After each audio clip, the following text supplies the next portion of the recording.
बिस्मिल्लाहिर्रहमानिर्रहीम। अस्सलाम वालेकुम नाजरीन, आप देख रहे हैं कश्मीर क्राउन और मैं हूं आशिक मीर। दिन भर की ताज़ा तरीन सूरत हाल पर मबनी प्रोग्राम दिन भर में आपका खैर मकदम है। आज हम बात करते हैं जम्मू और कश्मीर में हालात किस कदर रहे, जबकि यौम आज़ादी के मौके पर जगह जगह पर नाके लगाए गए हैं और इन नाकों के बीच कई जगहों पर हमने देखा कि ग्रेनेड धमाके हुए और कई जगहों से भारी मिकदार में असला और गोला बारूद भी बरामद किया गया। अगर हम जम्मू खित्ते की बात करें तो जम्मू खित्ते में भी हालात जो है इंतहाई कशीदा रहे।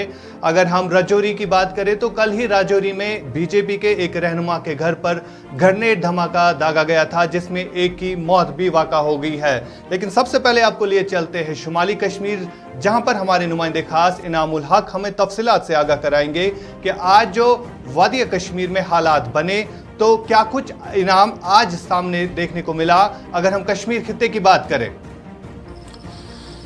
जी आशिक, देखिए बिल्कुल, अगर हम जो कश्मीर खिते की मजमूई सूरत हाल की बात करें तो सबसे पहले अगर बात बनती है तो वो इनकाउंटर्स की बनती है जो आए रोज़ कश्मीर के अंदर देखने को मिलते हैं। आशिक, आपको बताते चलें कि जनूबी ज़िला कुलगाम में कल जहां पर सिक्योरिटी फोर्सेस के ऊपर हाईवे के ऊपर सिक्योरिटी फोर्सेस के ऊपर पहले मिलिटेंट अटैक होता है और उसके बाद उस मिलिटेंट अटैक जो है एक एनकाउंटर में तब्दील होता है और उस एनकाउंटर के नतीजे में एक गैर मकामी जंगजू जो है मारा जाता है और उससे AK-47 कई मैगजीन और चंद एक ग्रेनेड्स के अलावा एक RPG लॉन्चर भी बरामद किया जाता है, जबकि IGP के माने वहां से एक दूसरा गैर मकामी जंगजू जो है वो भागने में कामयाब हो जाता है, फरार होने में कामयाब हो जाता है। साथ ही साथ आशिक, अगर देखें एक और जनूबी जिला त्राल है, पुलवामा है, और जिसके त्राल इलाके दादरसा त्राल इलाके में एक IED डिफ्यूज कर दी गई आज दिन में। फोर्सेस के बकौल ये IED जो है एक बड़ा खतरा दरपेश कर सकती थी, जिसको टाल दिया गया है। IGP ने इस बारे में भी कहा कि ये जो है आने वाले इंडिपेंडेंस डे के अमन अमान में खलल पैदा करने की कोशिश की गई है। साथ ही साथ आशिक, अगर देखें शुमाली कश्मीर के सोपोर इलाके में आज बाद दोपहर CRPF बंकर के ऊपर एक ग्रेनेड हमला होता है, एक हथगोला फेंका जाता है और इस हमले में, इस अटैक में जो है मकामी एक न्यूज़ एजेंसी GNS है, उसके मुताबिक एक CRPF ट्रूपर इसमें जख्मी भी हो जाता है। तो ये एनकाउंटर्स की बात हुई आशिक। इसके साथ साथ अगर आपको आशिक बता दें हम, कल जो बांडीपुरा ज़िला से एक शर्मसार खबर जो वायरल हुई थी और जिसके बाद अवामी हलकों में काफ़ी बेचैनी पैदा हो गई थी। आपको याद होगा एक अलेज्ड रेप केस, एक भाई के नाम बांडीपुरा से खबर निकल गई थी आशिक। उसमें आपको अपडेट बताते चलें कि आज कुछ अफवाह चली थी फेसबुक के ऊपर कि उसमें जो है पुलिस ने स्टेटमेंट दिया है कि लड़का बेकसूर है, निर्दोष है, उसका कोई कसूर नहीं है। तो ये एक अफवाह चली थी। उसके बाद हमने पुलिस के एक टॉप ऑफिशियल से बात की, उन्होंने कहा कि इस तरह का कोई स्टेटमेंट पुलिस ने नहीं दिया है। उसमें हालांकि इन्वेस्टिगेशन अभी भी जारी है और लड़की का जो है मेडिकल कराया जाएगा, बाकी जो मेडिकल फॉर्मेलिटीज है वो कराई जाएंगी। उसके बाद ही पुलिस किसी नतीजे पर पहुंच सकती है और जब भी कोई पुलिस किसी नतीजे पर पहुंच सकती है तो वो ज़रूर उसका भी जो है इतला देंगे। लेकिन साथ ही साथ आशिक, यहाँ पर हम अपने नाजरीन के साथ साथ जो है पूरे आवाम को ये बताना चाहेंगे इस रिपोर्ट के ज़रिए से आज के जिस तरह से कल उस न्यूज़ की वजह से अवामी हलकों में काफ़ी बेचैनी पैदा हो गई थी। हम आशिक सबसे पहले जो है ये बात क्लियर करनी ज़रूरी है, जब भी कोई न्यूज़ आती है उसके ऊपर एक बड़ा सा लफ्ज़ लिखा होता है एलिजेडली। ये एलिजेडली आशिक एक ऐसा लफ्ज़ है जो इंसान को निर्दोष होते हुए भी कसूरवार ठहरा देता है। यहाँ पर नाज़रीन को ये बताना चाहेंगे कि एलिजेडली होता है जब तक कि ना वो साबित हो जाए। कानून के सामने एक मुजरिम तब तक मुजरिम नहीं होता जब तक कि ना उसका जुर्म साबित हो जाए। आशिक, ये बड़ी ही बदकिस्मती की बात है कि हम न्यूज़ को या तो इंटरप्रेट गलत तरीके से करते हैं या फिर न्यूज़ को फैलाते गलत तरीके से है। ऐसे में मीडिया हाउसेस की जो भी जम्मू कश्मीर के अंदर काम कर रहे हैं उनकी अवलीन जिम्मेदारी बनती है कि वो सही तरीके से सही मानों में सही न्यूज़ पेश करें ताकि अवामी हलकों में किसी तरह का कोई कंफ्यूजन या बेचैनी पैदा ना हो। कल जिस तरह से बांडीपुर की न्यूज़ वायरल हुई उसमें आम लोगों ने यह समझा कि शायद लड़का कसूरवार है। उसमें हम ये बताना चाहेंगे कि कसूरवार तब तक कोई नहीं होता जब तक कि वो कानून में साबित ना हो। जहां तक बांडीपुरा का ये अलेज्ड रेप केस का मामला है, अवामी हलकों के लिए बताना चाहेंगे कि अभी तक जो लीगल फॉर्मेलिटीज़ इसमें कानूनी कार्रवाई होनी चाहिए थी वो हुई है।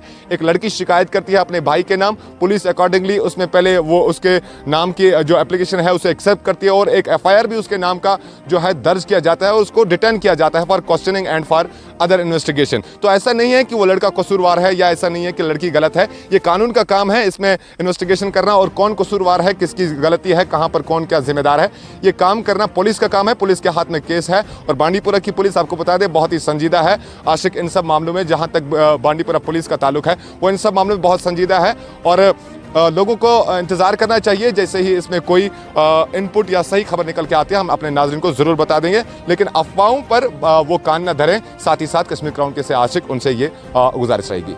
बहुत बहुत शुक्रिया। बहुत ही उम्दा और इम्पॉर्टेंट मैसेज इनामुल हक ने हमारे साथ शेयर की कि जो भी खबरें आती है, चाहे हम बांडीपोरा की कल की खबर ले लेते हैं, एलिजेडली हमने कहा था कि मुबैना तौर पर एक लड़की के साथ जिनसी ज्यादती हुई है, लेकिन लोगों ने किस तरह से इस खबर को लिया, लोगों ने बिल्कुल भी ये नहीं सोचा कि कूद पड़े। सोशल मीडिया का ज़माना है, लेकिन सोशल मीडिया पर भी हमें ख्याल रखना चाहिए कि जब तक ना जुर्म साबित हो जाए तब तक भी कोई फैसला देना मेरे ख्याल से ठीक नहीं है। बहरहाल इनाम, आपका बहुत बहुत शुक्रिया। अब रुक करते हैं जम्मू खिते की ओर, जहां पर जम्मू खिते की अगर हम बात करें तो पूरा जम्मू कश्मीर जो है इन दिनों खबरों में छाया हुआ है। अगर हम 15 अगस्त की बात करें तो यौम आज़ादी के मौके पर कई जगहों पर अटैक्स भी किए गए, एनकाउंटर्स भी हुए और कई एक लोगों को निशाना भी बनाया गया।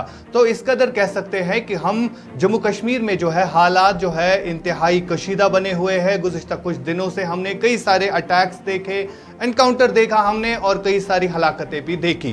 कल रात को जम्मू के राजौरी में बीजेपी के रहनुमा के घर पर अटैक किया गया, जिसमें एक कमसिन बच्चे की मौत भी वाक़ा हो गई है। ये सबसे बड़ी खबर थी और इसको लेकर आज राजौरी में कई सारे लोग जो है वो सड़कों पर निकल आए और उन्होंने इंतजामिया के खिलाफ प्रोटेस्ट भी किया और इंतजामिया ने जब उन्हें यकीन दहानी कराई उसके बाद ये प्रोटेस्ट खत्म हुआ। सबसे पहले आपको लिए चलते हैं जम्मू, जहां पर हमारे नुमाइंदे खास राहिल गनाई हमें तफसीलात से आगाह कराएंगे कि जम्मू में आज किस तरह की सूरत हाल रही, जम्मू के साथ साथ जम्मू खिते के बाकी अजला में हालात किस तरह रहे। राहिल, आप हमें तफसीलात से आगाह कराइए। जी बिल्कुल आशिक, आज जम्मू सूबा की अगर बात करें तो सबसे बड़ी खबर ज़िला राजौरी से थी, जहां गुज़श्ता रात चंद नामालूम अफराद ने ग्रेनेड धमाका बीजेपी रहनुमा के घर पे किया और ये किसी गांव में नहीं बल्कि राजौरी जो टाउन है, राजौरी जो सिटी है उसके वार्ड नंबर 16 में होता है। और कहीं ना कहीं सिक्योरिटी एजेंसीज पे बहुत सवालिया निशान खड़े हो गए हैं। जब आज ग्राउंड जीरो से हम रिपोर्ट कर रहे थे तो वहाँ पर काफ़ी लोगों से जब हमारी बात हुई तो उनका ये साफ कहना था कि सिक्योरिटी एजेंसी जिस तरीके दावे और वादे कर रही है वो कहीं ना कहीं खोखले साबित हुए हैं। हम अपने नाज़रीन को बताते चलें कि इसमें 6 लोग जख्मी और एक कमसिन बच्चे की मौत वाक़या हो गई थी। अब वहाँ पर डीसी राजौरी और एसएसपी राजौरी भी मौका पर थे और वहाँ पर बीजेपी चीफ रविंदर रैना से भी हमारी बात हुई और उनसे जब हम कश्मीर क्राउन की टीम ने चंद सवालात किए तो कहीं ना कहीं वो सवालात से भागने में कामयाब भी रहे और कहीं ना कहीं जवाब देने में नाकामयाब रहे। और हमने सीधा सवाल ये किया था कि क्या इन लीडर्स को जो कौम के नुमाइंदे हैं क्या उनको इस तरीके से बगैर सिक्योरिटी के आपने रखा है, तो कहीं ना कहीं वो सवाल का जवाब नहीं दे पाए। इसी तरीके से अगर हम बात करें तो जिस तरीके से यौम आज़ादी 75वां यौम आज़ादी मनाने जा रहा है मुल्क, तो उसी के बीच इस तरीके के हमले। और आज भी अगर हम ज़िला पुंछ की बात करें तो वहाँ पर सब डिवीज़न मेंढर में भी एक आईडी जो है वो बरामद की गई और कहीं ना कहीं एक बहुत बड़ा हमला जो था वो नाकाम किया गया सिक्योरिटी एजेंसीज की माने तो। इसी तरीके से आज जम्मू सिटी में भी बजरंग दल, शिवसेना, आरएसएस और तमाम जितनी भी तंजीमें हैं, सियासी हो या गैर सियासी हो या समाजी हो, तमाम तंजीमों ने जो राजौरी में ये ग्रेनेड अटैक हुआ है इसकी सख्त अल्फाज में मजम्मत की है। और हम आपको ये भी बताते चलें कि पीडीपी की प्रेसिडेंट महबूबा मुफ्ती ने भी ट्वीट करके इस ग्रेनेड अटैक को जो है इसके कंडेम्ड किया है इसको। आशिक जी, राहिल, महबूबा मुफ्ती ने भी मजम्मत की है जो कल वाकया सामने आया राजौरी में।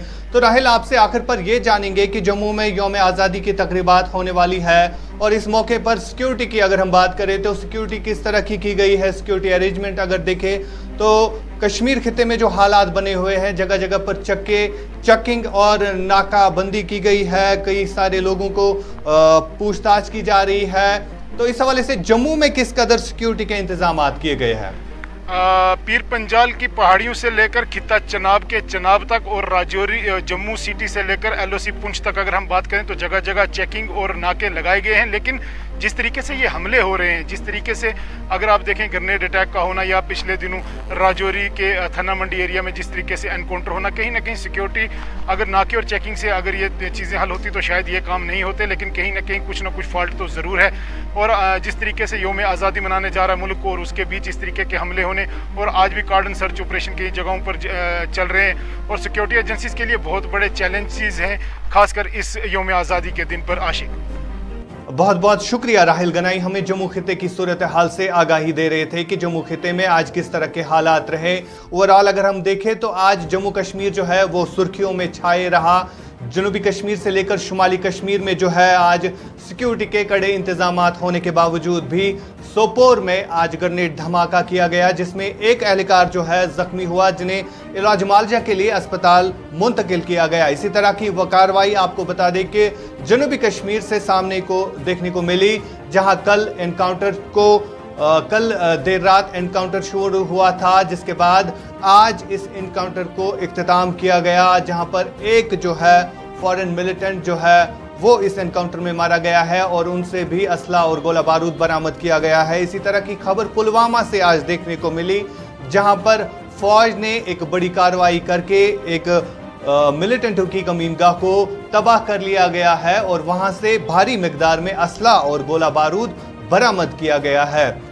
खबर जम्मू की आपको बता दें कि जम्मू में कल रात को बीजेपी रहनुमा के घर पर एक अटैक किया गया था, जिसमें एक कमसिन बच्चे की मौत वाक़ा हो गई और 5 लोग जो है, घर के 5 लोग वो जख्मी हुए हैं, जिनका इलाज जम्मू के अस्पताल में इस वक्त चल रहा है। इस हादसे के बाद आज जम्मू में कई एक जगहों पर प्रोटेस्ट किए गए, चाहे शिवसेना की बात करें हम या दीगर जितने भी सियासी इदारे हैं, उन्होंने जम्मू में आज प्रोटेस्ट किया, राजौरी में प्रोटेस्ट किया और मांग यही थी कि जो कातिल है उनको कैफरे किरदार तक पहुंचाया जाए, जिन्होंने एक कमसिन बच्चे की जान को नहीं बख्शा। पाकिस्तान मुखालिफ भी नारेबाजी की गई और ये खबरें आज देखने को मिली जम्मू कश्मीर से। ऐसा कह सकते हैं हम कि ओवरऑल जम्मू कश्मीर जो है आज सुर्खियों में छाए रहा। बहरहाल नाजरीन, उम्मीद करते हैं कि जम्मू कश्मीर में अमन लौट आए, जम्मू कश्मीर के जो हालात है वो फिर एक बार पटरी पर लौट आए। हर एक चाहता है कि उसका रोजगार चले, हर एक चाहता है कि उसका कारोबार चले। जिस तरह के हम बात करें, अगर हम कोविड-19 की बात करें, गुज़िश्ता 2 सालों से जम्मू कश्मीर के लोगों की हालत हो गई है। अगर हम कोविड की बात करें या दीगर इससे पहले दफ़ा 370 की मनसूखी की बात करें, तो जम्मू कश्मीर का हर एक फ़र्द जो है वो इस वक्त बेबस और लाचारी के आलम में मुब्तला हो चुका है। उम्मीद करें कि आइंदा जो फिर से दौर आने वाला है, अल्लाह हमारे रहम करम पर एहसान करे। दीजिए अपने मेज़बान आशिक मीर, एडिटर सोफी सजाद को इजाज़त, इस वादे के साथ कि हम करते हैं आवाम की बात और कहते हैं सच जिम्मेदारी के साथ। कल तक के लिए अल्लाह हाफिज। बारामुल्ला में पहली बार बॉम्बे डाइंग, एक मुकम्मल बेडिंग स्टोर, जहां बॉम्बे डाइंग के साथ साथ डी डेकोर, पोर्टिको इंडिया, सैप्रोस और ऑब्सेशन के अलावा यहां पर comforters, kids bed sheets, towels, Rajasthani डोहार्स, योगा मैट्स, बाथ मैट्स और सर्विकल पिल्लोज भी दस्तयाब है। शादी ब्याह के मुकद्दस बंधन में बंधने वाले अपने हसीन ख्वाबों की तकमील के लिए हमारे पास तशरीफ ले आइए। यहाँ आपको शादी ब्याह के दिलकश ब्रांडेड आइटम्स के अलावा एक से बढ़कर एक आरामदेह slippers, soap dispensers, laundry bags, knit craft coasters, hand bags और टेबल मैट्स भी मुनासिब कीमतों पर दस्तयाब रहेंगे। अब आपको ब्रांडेड आइटम खरीदने के लिए दूर जाने की कोई जरूरत नहीं। एक बार हमें जरूर खिदमत का मौका दे। याद रखे और तशरीफ ले आए बॉम्बे डाइंग, नजदीक cement bridge, opposite Handwara sumo stand, main chowk, Baramulla. राब्ते के लिए डायल करें 9906 588 733 9596 52 3008।